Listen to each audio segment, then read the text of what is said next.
Basse, Boris Pougnet, paysan brasseur, fait le tour de son champ de houblon.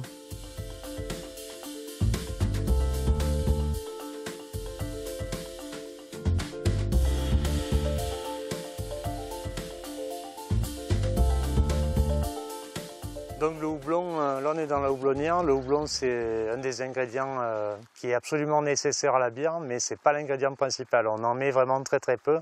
C'est une épice, c'est l'épice de la bière en gros. Voilà. Donc la culture du houblon c'est quelque chose qui commence pour nous au printemps, quoi. On va commencer à le tailler avant qu'il sorte de terre au mois de mai par là. Et puis après, quand il va sortir, on va sélectionner les meilleures branches et on va les mettre sur des fils et ça va grimper tout l'été. Et ça se récolte à la sortie de l'été, au mois de septembre plutôt. Donc c'est de mai à septembre et en septembre on va couper ces lianes et puis trier les fleurs et les faire sécher et on pourra s'en servir toute l'année. Donc le houblon c'est une plante grimpante et qui fait des lianes qui peuvent monter très haut, jusqu'à 6-7 mètres de haut comme là dans ce champ. Donc ça oblige à avoir toute une installation pour arriver à les faire grimper le plus haut possible. Ils adorent le soleil et c'est une plante qui pousse très vite. Quand elle a les conditions qu'elle aime bien, c'est-à-dire un bon amendement au sol, un peu de fumier et puis beaucoup d'eau, elle va grimper jusqu'à 10 cm par jour pratiquement dans la période chaude. Donc ça c'est un pied femelle de houblon, on cultive que les pieds femelles ce qui nous intéresse c'est les petites fleurs là qui sont en train de se former. Et ces fleurs, elles vont grossir tout l'été et elles vont arriver à la taille définitive entre mi-août et puis le 1er septembre. Et après, elles vont se concentrer en résine. On va attendre qu'elles soient vraiment à maturité pour les récolter. Ça va être entre le 1er et le 15 septembre.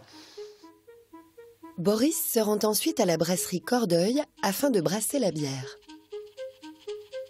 Donc en 2006, je me suis installé avec mon oncle Georges et on s'est mis vraiment à faire de la bière pour la vendre. Dans sa micro-malterie à Tambour, Boris procède à la première étape de la journée, celle de la transformation de l'orge en malt. Alors le malt, c'est de l'orge qu'on a fait germer et sécher.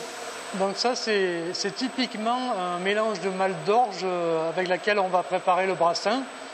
On a dedans des maltes qui sont plus clairs, là, qui font à peu près 80% des maltes qu'on utilise, qui vont donner vraiment le sucre.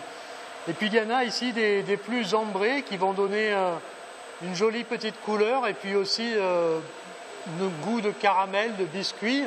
Et il y a des maltes qu'on a fait sécher vraiment à haute température et qui ont torréfié, comme ceux-là, qui sont vraiment très noirs. Et là, ça va donner des arômes plutôt cacao amer ou bien café. Après avoir concassé le malt, Boris le place dans une cuve et y ajoute de l'eau chaude avant de commencer à brasser l'ensemble.